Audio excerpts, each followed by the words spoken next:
Hi everybody. Okay, so in this video we're going to be looking at women in the 1920s and we're going to be assessing how far their lives were impacted, whether all women's lives were impacted or whether it was just some. How they were liberated in the 1920s, kind of would just discuss briefly how the war had an impact on women's lives in the 1920s, and just to, again, we'll look at the inequalities because we'll see that not everything changed for all women. Okay, so let's get going on that then. Okay, so how did life for women change? So the changing role of women was a result of the work they did during the war. So we do see a lot of change happen post-war. War causes obviously change at the time for a lot of groups in society, but also has a lasting effect for a lot of groups as well, because their role and their lifestyle changes during the war. A lot of people want that to carry on or don't want that to carry on after the war. So it was a result of the work they did during the war. The number of working women increased by 25%. So in 1920 in America, all women were given the right to vote, and that's really important. So their status, their sort of worth has increased in society, and their opinions, they no longer need a man to tell them how or to represent them in the voting system. They've got their own voice. So flappers, which we'll have a look at, smoked in public. They danced the new dances, which we talked about in the last video, the Charleston, the one step, and they were sexually liberated, and we'll see that in the clothes that they were wearing and the lives that they had. Women wore clothing more convenient for activity and stopped wearing long skirts and corsets. So we do see women, and this is partly because of the war work in World War I. Women, it was dangerous for women to wear long skirts, so some of them did start to wear trousers, and then that did convert into their day-to-day wear. And then they also wore short, not short by today's standards, but shorter dresses, when you consider that women were used to wearing these long corsets with all these layers. They were no longer wearing those in public. They would wear the shorter skirts with the frills on the bottom. Again, I will show you some pictures, but if you want to Google or YouTube what a Charleston dance is, you'll be able to see what the women were wearing when they went out dancing. Now, divorce made it easier for women, and the number of divorces doubled. Now, that's a good thing to remember and have up your sleeve for the exam. Women were not content just to stay at home and put up with bad husbands.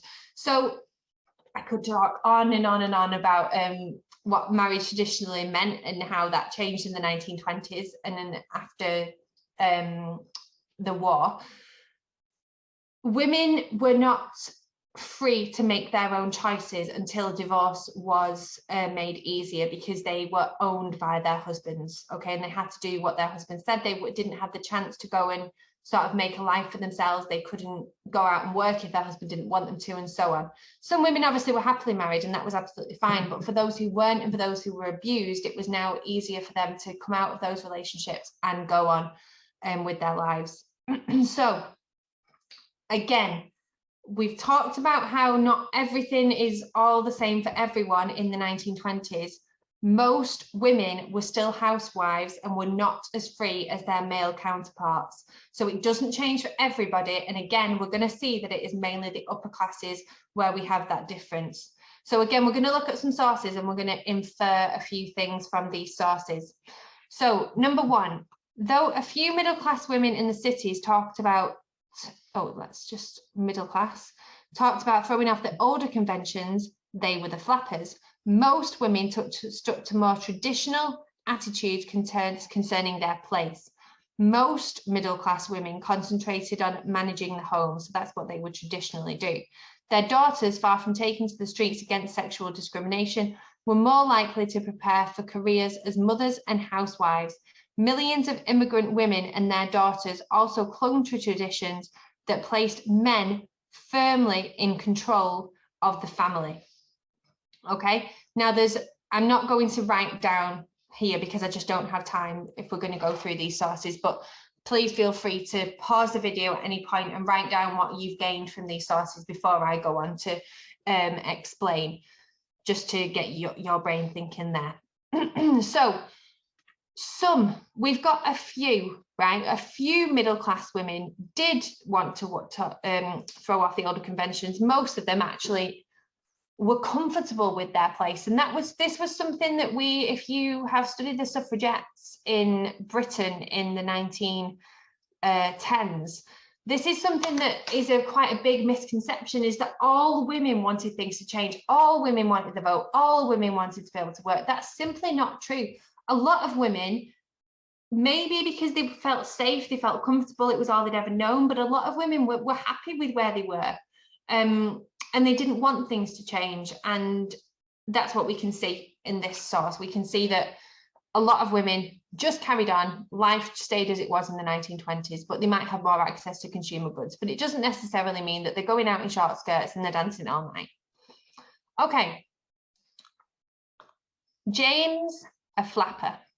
Let us take a look at the young person as she strolls along the lawn of her parents' suburban home, having just put the car away after driving. So this is quite a new thing, that women are driving and therefore have a lot more independence. 60 miles in 2 hours. She is, for one thing, a pretty girl. Beauty is the fashion in 1925.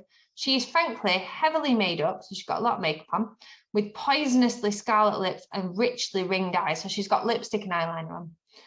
As for her clothes, Jane isn't wearing much this summer. Her dress is brief. It is cut low. So she's got some cleavage. The skirt comes just below the knees. Now, to us, that's not short, but that is very short in those times. The bra has been abandoned since 1924, and that's a sign of liberation. So what we can learn from here is that these women who are embracing this new life, this new custom, are going very far. So if you compare a picture of a woman in the 1910s or the 1800s and compare it to a flapper, they're completely different. And this just shows you how women are being liberated, because they're not being confined and literally confined and restricted by corsets anymore. They're setting their bodies free, and therefore their minds and their actions. Okay, so this is an advert for a magazine in the 1920s. So we can see how these women in here are still quite conservatively dressed, and they are being sold an electric washer. Okay, so we can see there, we know that the woman's job, they're still in the home, and they're still concerned with domestic duties. However, these are being made easier because they have access to these kinds of products, which makes their housework easier. And if they have got access to these kinds of products, we know, I don't know, like usually in our heads, they've got, oh, sorry, I think it's just crashed. Just get that back up.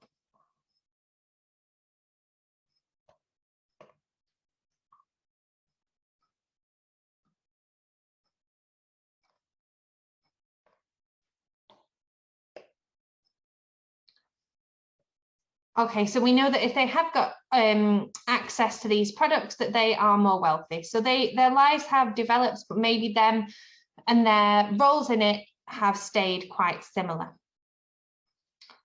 Okay, so number 4, think of the modern young American girl in every town and city of this great country. She is the loveliest physical creature. Imagine something like this being written today. She is the loveliest physical creature since the age of the Greeks and has the brightest mentality, if only it were used. Now, this is quite an interesting one, this one. Do they ever think, these beautiful young girls? It would seem not. Their aim appears to be to allure men and to secure money. What can a man with a mind find to hold him? What can a man with a mind find to hold him in one of these lovely, brainless, unbalanced, cigarette-smoking morsels of undisciplined sex whom he meets continually? Has the American girl no modesty, no self-respect, no reserve, and no dignity? Now, it's written by a female journalist, English journalist in 1921. So I think this shows you how maybe America might be more advanced in their attitude towards women.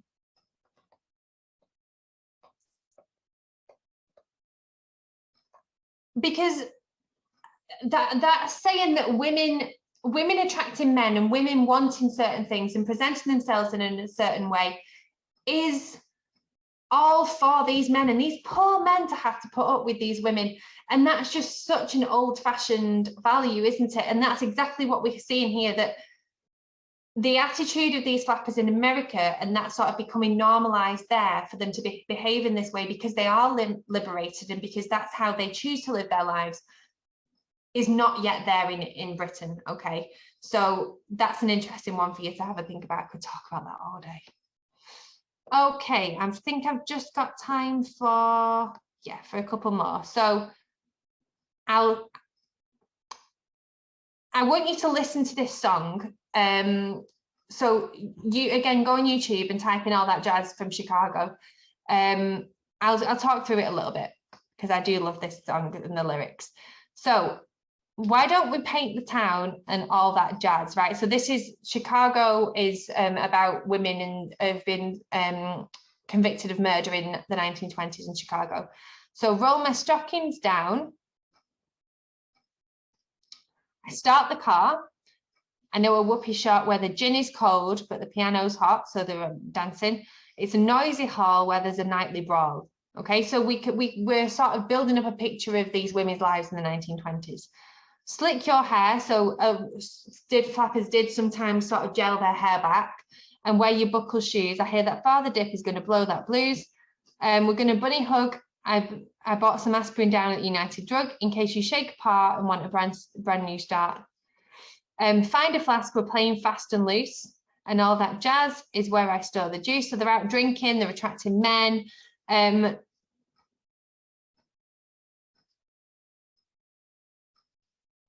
So they're dancing. So it's just painting a picture of what they're wearing, what they're going out doing, how they're living their lives, and what we might consider at this time traditionally to be quite a manly night out. But this is the women are joining in, they're going out with the men, they're acting like the men, they're not just going and dancing and sitting and having a little drink, okay? The lives are changing for these women. So here's a picture of a flapper.